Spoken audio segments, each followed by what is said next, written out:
मैं वीडियो बिल्कुल भी नहीं बनाने वाला था, मैंने तो छोड़ दिया था इस नोटिफिकेशन को। बट सिर्फ और सिर्फ मैं इसलिए बना रहा हूँ क्योंकि मैंने SBI PO वाले वीडियो में आपको बताया था कि आप SBI PO को अपने फोर फ्रंट में मेन टारगेट से हटा दो। तो बच्चे कमेंट में ही पूछ रहे थे सर हटा दे तो करे क्या हम, तो मैंने आपको सोल्यूशन तो दिया नहीं था। तो मैं इसीलिए आज का वीडियो बना रहा हूँ क्योंकि आपको एक सोल्यूशन दे सकूँ मैं। तो NICL AO का नोटिफिकेशन निकल चुका था, अभी सिर्फ 3 दिन बचे हैं फॉर्म को भरने के लिए। तो सबसे पहला आप काम क्या करोगे ना, अगर आप इंटरेस्टेड होगे तो आप इस फॉर्म को अप्लाई करोगे जितनी जल्दी हो सके उतनी जल्दी, ठीक है। और अपने फ्रेंड्स को भी शेयर कर देना ताकि वो लोग भी अप्लाई कर पाएं अगर उनको करना है तो, ठीक है। दूसरी बात, IBPS PO का नोटिफिकेशन निकल चुका है, 5000 से ज़्यादा पोस्ट आपकी उसके अंदर है। तो उसका वीडियो आपने देख लिया होगा, नहीं देखा होगा तो लिंक डिस्क्रिप्शन में आप देख लेना।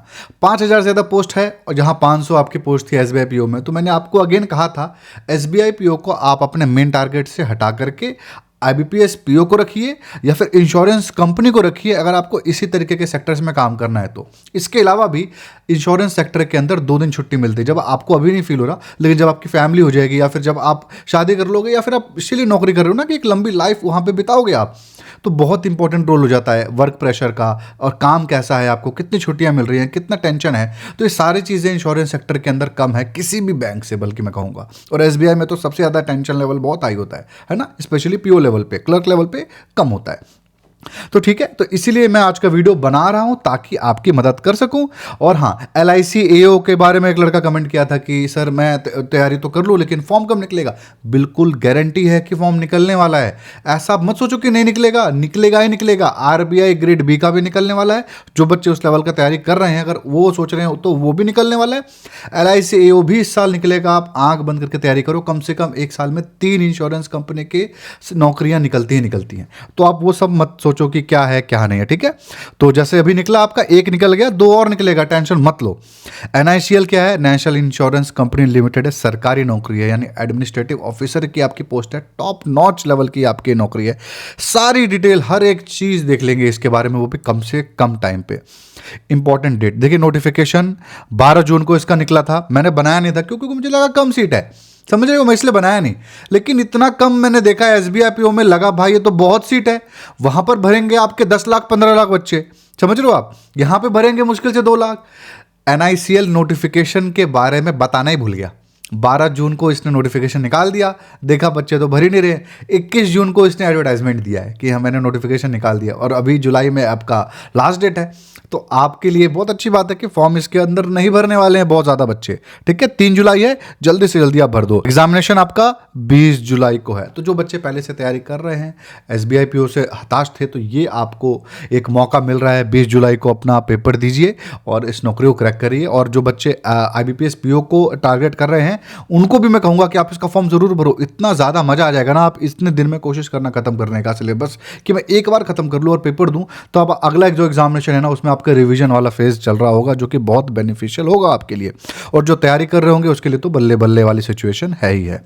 एप्लीकेशन फीस कितना है, तो देखिए SC ST फिजिकली हैंडीकैप्ड के लिए 250 है, और आपके बाकी सभी कैंडिडेट के लिए 1000 रुपये है।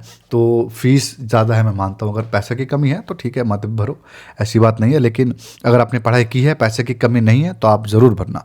पोस्ट की डिटेल आप देख लो, 170 आपकी टोटल पोस्ट है। स्टिल 100 गुना अच्छी है क्योंकि 10 गुना कम फॉर्म भरे जाते हैं, आपका 10 गुना ईजी पेपर होता है और कट ऑफ लगभग बराबर ही आता है। तो अच्छी बात है ना, इससे अच्छी बात क्या है, लगभग का थोड़ा सा आप, क्योंकि SBI PO और टफ हो गया है तो कट ऑफ उसका और कम हो गया है। नहीं तो आपका कट ऑफ जितना जाता था SBI PO का, इसका भी उतना ही जाता है, ठीक है। इसके अंदर बहुत सारी पोस्ट है। जर्नलिस्ट वाली पोस्ट का मैं कह रहा हूँ 170। अगर आपने ऊपर, अगर आपकी ऐसी एजुकेशन क्वालिफिकेशन है जिसमें आप ऊपर की पोस्टों को अप्लाई कर सकते हो, तब तो भाई टेंशन की बात ही नहीं है। तब तो आपके लिए कट ऑफ और 10 से 15 नंबर कम है। किसी किसी पोस्ट में 20-20 नंबर, 30-30 नंबर कट ऑफ कम जाएगा, ठीक है। भले यहाँ पे 20 पोस्ट आपको दिख रहा होगा। तो ये हो गया पोस्ट। आप पुराना कितना सर था, तो देखो ये हर साल ऑलमोस्ट निकलता है। 2024 का मैं आपको दिखा रहा हूँ, 130 था देखिए जनरल के लिए, तो कितना कम था। तो इस बार अच्छी वैकेंसी निकली हुई है। चैनल को प्लीज़ आपको सब्सक्राइब करना है ताकि आपकी नौकरी लगे इस साल या अगले साल, जल्दी से जल्दी लगे। इसके लिए आपको इस चैनल को सब्सक्राइब करना पड़ेगा, गाइडेंस आपको लेनी है। तो क्या मल्टीपल पोस्ट के लिए अप्लाई कर सकते नहीं, आप किसी एक ही पोस्ट के लिए अप्लाई कर सकते हैं। ये भी एक वजह है जिसकी वजह से आपका कट ऑफ कम जाता है। इसके अंदर स्पेशलिस्ट वाली पोस्ट के लिए, ठीक है, क्योंकि सब जनरलिस्ट वाले में भर देते हैं।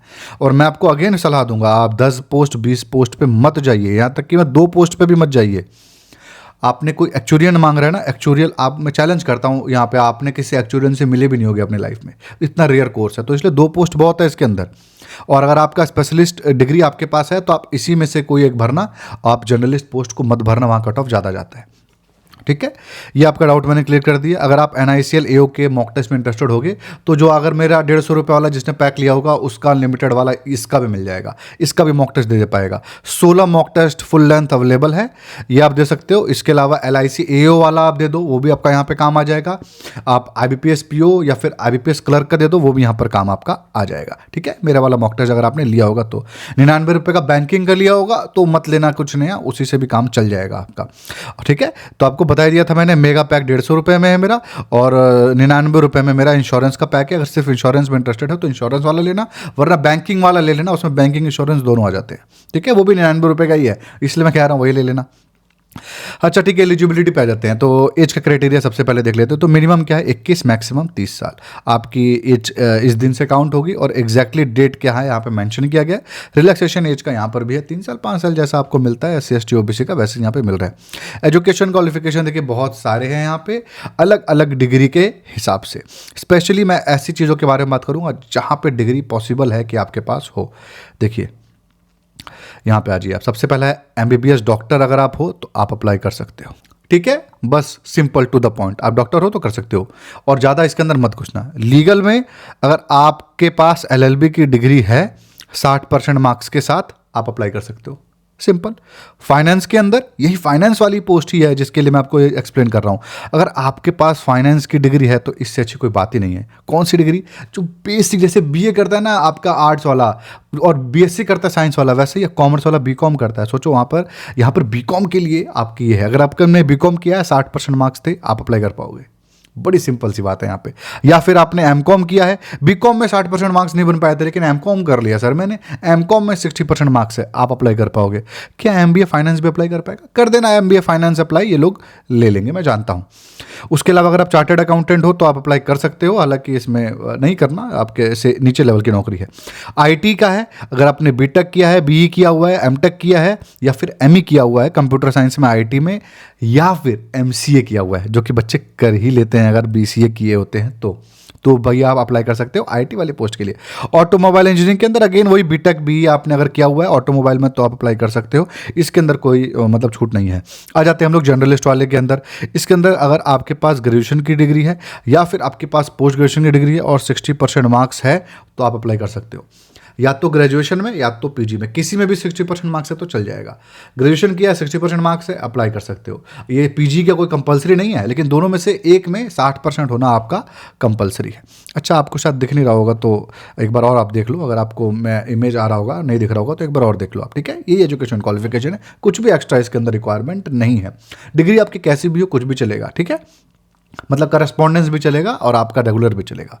सैलरी और प्रमोशन के बारे में बात कर लेते हैं। बहुत बढ़िया इसके अंदर प्रमोशन का अपॉर्चुनिटी रहता है, सैलरी भी वन ऑफ द बेस्ट है। बेसिक पे देख लो आप, बेसिक पे ही 50,900 है। बेसिक पे का इंपॉर्टेंस क्यों है पता है आपको? जब इतना ज़्यादा इंपॉर्टेंस इसलिए है क्योंकि जब DA बढ़ता है ना तो वो बेसिक पे बढ़ता है, पहली चीज़। दूसरी चीज़, आपको इमरजेंसी कोई हो गई, आपको छुट्टी लेनी पड़ेगी, बेसिक पे फिर भी मिलता है। ये तो सरकारी नौकरी का फ़ायदा है। तो बेसिक पे बड़ा होना अच्छा बात है, ठीक है। उसके बाद आपका ये स्केल है आपका, ठीक है, ऑफिसर स्केल है ये आपका। ऑफिसर जो बैंक PO का होता है सेम वही स्केल आप लेके चलो।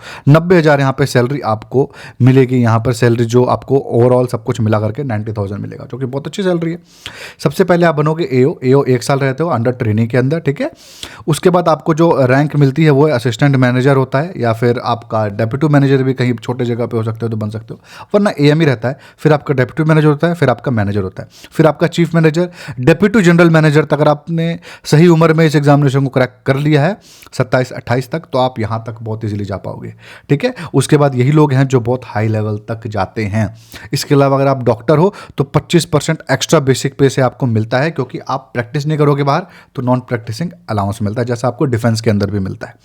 एग्जाम पैटर्न पे आ जाते हैं, क्या प्रोसेस से गुजर के आपको ये नौकरी मिलेगी? तो बड़ी सिंपल सा है। फेज़ 1 में प्रीलिम्स है, फेज़ 2 में आपका मेंस है, फेज़ 3 में क्या इंटरव्यू है, बच्चों को डाउट रहता है, इसीलिए मैंने यहाँ पे लिखा है ताकि मैं इसको काट सकूँ। देखो कोई इंटरव्यू नहीं है, ठीक है। फेज 2 के अंदर एक ऑब्जेक्टिव है और एक डिस्क्रिप्टिव है। एसबीआई पीओ के अंदर आपको पता ही है एक इंटरव्यू होता है और आपका एक जीडी भी होता है, यहाँ पर नहीं है। आईबीपीएस पीओ के अंदर इंटरव्यू होता है, यहाँ पे नहीं है। 1/4 आपकी नेगेटिव मार्किंग है। एग्जामिनेशन पैटर्न आपका देख लेते हैं। प्रीलिम्स के अंदर क्या है, तो अगेन सेम है। इंग्लिश का आपका 30 क्वेश्चन और आपका रीजनिंग और क्वांट के अंदर 35 क्वेश्चन है, 100 क्वेश्चन है आपके, और पेपर 60 मिनट का होता है। सेक्शनल टाइमिंग भी है, सेक्शनल कट ऑफ भी है, हिंदी इंग्लिश दोनों भाषाओं में होता है। 1/4 आपकी यहाँ पे नेगेटिव मार्किंग होती है, 100 मार्क्स का आपका ही पेपर होता है। ये हो गया आपका प्रीलिम्स का। जो इसको पास करता है वो आएगा मेंस के अंदर। मेंस में 2 देख के डरना नहीं है। अगर आप जर्नलिस्ट वाली पोस्ट के लिए हो तो आपका ये वाला पेपर होगा, आप स्पेशलिस्ट वाली पोस्ट पे अप्लाई किए हो तो आपका ये वाला पेपर होगा, ठीक है। तो इसलिए इसके अंदर एक ही दिन पेपर होता है ना, इसलिए आप एक ही पोस्ट के लिए अप्लाई कर पाओगे। उसके बाद क्या होगा इसके अंदर देख लो, reasoning, English, general awareness, computer और क्वांट, सब में से आपके 50-50 question, 50-50 marks, 250 question, 250 marks solve करने के लिए आपको कितना मिलने वाला है, सभी सेक्शन में अलग अलग 40-40 मिनट, 30-30 मिनट करके मिलने वाला है, जो कि बहुत एनफ टाइम आपका मेंस में इसके अंदर टाइम की कमी नहीं होती है, ठीक है। एसबीआई पीओ से ये ईजी है, बहुत ईजी है। एसबीआई पीओ से कोई तुलना ही नहीं है। ये आईबीपीएस पीओ से भी ईजी है। जिस बच्चे की बैंक में नौकरी नहीं लगती है ना, वो इंश्योरेंस के अंदर जाता है, तो ये वही नौकरी है। सैलरी बहुत अच्छी है और यहाँ पर आपको जाना है। बच्चों का सपना होता है बैंक में, पता नहीं क्यों होता है, क्योंकि लोग आसपास के लोग बैंक जानते हैं, इंश्योरेंस कंपनी तो कोई जानते नहीं है, इसी वजह से लोग बैंक में जाते हैं, वरना नौकरी यही बेटर है आपकी, ठीक है। इसके बाद स्पेशलिस्ट वालों का सब कुछ ऑलमोस्ट सेम है, सिर्फ आपका ये एक छठा पेपर एक्स्ट्रा होता है, तो इसी वजह से आपके जो 10-10 है ना, 10-10 मार्क्स और 10-10 क्वेश्चन कम कर दिए हैं ऊपर से, और यहाँ पर जोड़ दिया 50 क्वेश्चन 50 मार्क्स, हिंदी इंग्लिश दोनों भाषा में 35 मिनट मिलेगा, 250 क्वेश्चन 250 मार्क्स, ठीक है। ये आपका क्या होगा, स्पेशलिस्ट। जैसे फाइनेंस का हो तो फाइनेंस के क्वेश्चन, डॉक्टर हो तो डॉक्टर वाले क्वेश्चन, आपके मेडिकल फील्ड के तो वो वाले क्वेश्चन इसके अंदर ये लोग पूछेंगे। बस प्रीलिम्स हुआ, मेंस हुआ, इसके बाद आपका डिस्क्रिप्टिव होगा। डिस्क्रिप्टिव के अंदर 3 क्वेश्चन होंगे, एक ऐसे 10 मार्क्स का, प्रेसिस राइटिंग 10 मार्क्स का, कॉम्प्रिहेंशन 10 मार्क्स का। तीनों ही सवाल में आपको पास होना पड़ेगा और आपको डिस्क्रिप्टिव में भी ओवरऑल पास होना पड़ेगा, लेकिन आपका ये मेरिट में नहीं जुड़ता है, बस आपको पास करना है, ठीक है। मेरिट सिर्फ और सिर्फ मेंस एग्जामिनेशन है ना, इसके बेसिस पे ही होगा। बस हो गया, यही आपका सिलेक्शन प्रोसेस है। किताब के बारे में बता दूं तो मार्केट में ये किताब अवेलेबल है, NICL AO की, ठीक किताब है, हिंदी और इंग्लिश दोनों ही भाषाओं में अवेलेबल है। इसके अंदर चीज़ें दी गई हैं अरिहंत पब्लिकेशन की।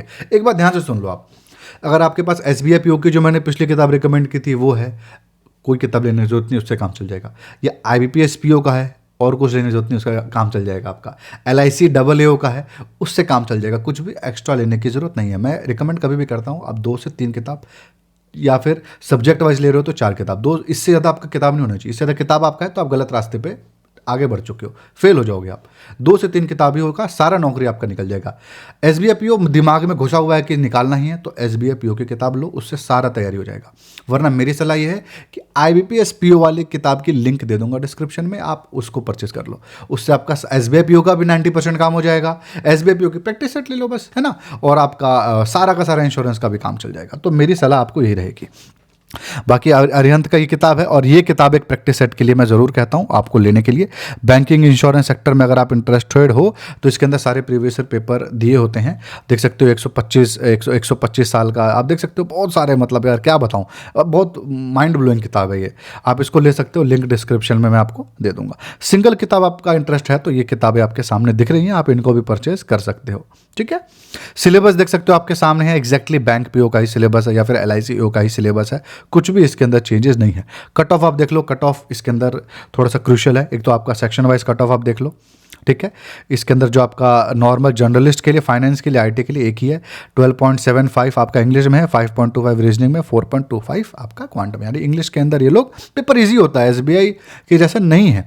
IBPS PO से भी नीचे लेवल का होता है, तो इसलिए भी कट ऑफ इसका ज़्यादा है, क्योंकि इंग्लिश इसका ईजी आता है, ठीक है। बाकी सबके लिए थोड़ा थोड़ा यहाँ पे कम है, ठीक है। बस सिंपल है। आपका कट ऑफ आपने देख लिया सेक्शन वाइज, ये आपका ओवरऑल कट ऑफ है, इससे आपको बहुत आइडिया मिलेगा। देखो आप, ये अनरिजर्व्ड कैटेगरी का मैं आपको दिखाता हूँ एग्जांपल के तौर पे, 79.5 आपका कट ऑफ है। वैसे OBC EWS का भी यही कट ऑफ है, ठीक है। कम पोस्ट थी जर्नलिस्ट की, तब ये निकला था आपका 79.5, लेकिन ऑलमोस्ट इतना ही कट ऑफ रहेगा, इससे कम एक्सपेक्ट मत करिएगा। पेपर इजी आता है, कट ऑफ भले आपको ज़्यादा दिख रहा होगा, लेकिन आप नीचे देखो, गलती से आप अगर स्पेशलिस्ट वाले हो तो आप देखो फाइनेंस का कट ऑफ कितना है, 65 है, दिख रहे हो आप, 63 है। एक तो आपको लीगल के अंदर देखो 37 कट ऑफ है, डॉक्टर का देखो और कम है, 20 कट ऑफ है। तो कितनी ज़्यादा कम कट ऑफ है इसके अंदर, 15-15 नंबर का अंतर आपको देखने को मिलेगा। और देखिए बीटेक वालों में 21 नंबर का कट ऑफ है। तो ये आपको स्ट्रैटेजी करनी है। अगर आपके पास स्पेशलिस्ट डिग्री है तो आप ये सारी चीज़ें कर सकते हो। कुछ आपके डाउट है, ये शायद मैं क्लियर ही कर चुका हूँ, तो इसके अंदर क्या ही आप दोबारा रिपीट करूँ चीज़ें। चैनल तो आपने सब्सक्राइब कर ही लिया होगा, क्योंकि आप पास होने वाले बच्चे हो, पास होके दिखाना है आपको, इजीली चैनल सब्सक्राइब कर लिया होगा। ठीक है, कुछ डाउट अगर आपका आता है ना तो मुझे कमेंट ज़रूर करिएगा। ये एक अच्छी नौकरी है, अप्लाई आप इसका कर सकते हो। और बस, थैंक्स फॉर वॉचिंग।